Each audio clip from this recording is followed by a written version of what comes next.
अस्सलाम वालेकुम। आज हम इस वीडियो में बात करेंगे कुनाज़ लोशन कुनाज़ शैम्पू के बारे में। ये कब इस्तेमाल करना चाहिए, इसका इस्तेमाल करने का सही तरीका क्या है और इसके साइड इफ़ेक्ट्स देखने को क्या क्या मिल सकते हैं। डिटेल में जाने से पहले जो लोग चैनल पर न्यू हैं वो चैनल सब्सक्राइब कर दें, साथ लगे बेल आइकन को लाजमी प्रेस करें ताकि हर नई आने वाली वीडियो का नोटिफिकेशन आपके पास पहुँचता रहे। चले जी, अब बात करते हैं कुनाज़ लोशन की। कुनाज़ लोशन में जो दवा मौजूद है उसका नाम है कीटोकोनाज़ोल, जो कि एक एंटी फंगल इन्फेक्शन और एंटी माइकोटिक्स दवा है, जो कि मुख्तलिफ फंगल इन्फेक्शन को ट्रीट करने के लिए इसको इस्तेमाल किया जाता है। अब बात करते हैं इसके फ़ायदे और इस्तेमाल करने के तरीके के बारे में। सबसे पहले तो ये ज़्यादातर सर में जो खुश्की हो जाती है, डैंड्रफ हो जाती है, उसको दूर करने के लिए इसको इस्तेमाल किया जाता है।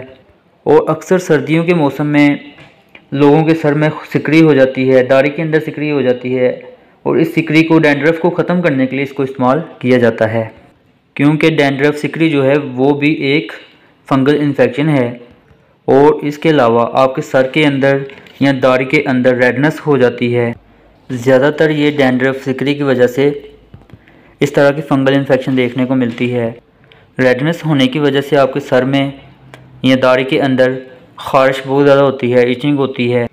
ज़्यादा सिकड़ी होने की वजह से आपके सर में जो डैंड्रफ है वो जम जाता है, पैचेस बन जाते हैं उसके, जो कि खुश्की की वजह से पैचेस बन जाते हैं और सर में वाइट कलर के पैचेस नज़र आते हैं। वो आपके सर में या दाढ़ी में नज़र आना शुरू हो जाते हैं।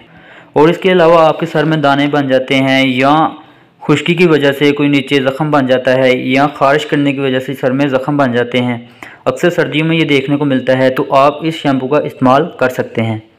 अगर इसके इस्तेमाल करने की बात करें तो ये आपने सर में हफ्ते में 2 दफ़ा इसको सर में लगाना है। जिस तरह आम रूटीन में हम शैम्पू यूज़ करते हैं, जिस तरह हम आम शैम्पू इस्तेमाल करते हैं, वैसे ही इसको इस्तेमाल करना है। सबसे पहले तो आपने ये 8 से 10 ml आपने लेना है, वो सर को पहले गीला कर लेना है। उसके बाद सर के अंदर इसकी हल्की हल्की मसाज कर देनी है। उसके बाद उसको तकरीबन 5 से 7 मिनट सर में लगा रहने देना है।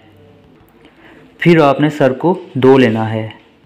ये अमल जो है हफ्ते में आपने 2 दफ़ा करना है। महीने में आपने हर हफ्ते यानी कि 5 से 6 हफ्ते आपने ये तरीका इस्तेमाल करना है।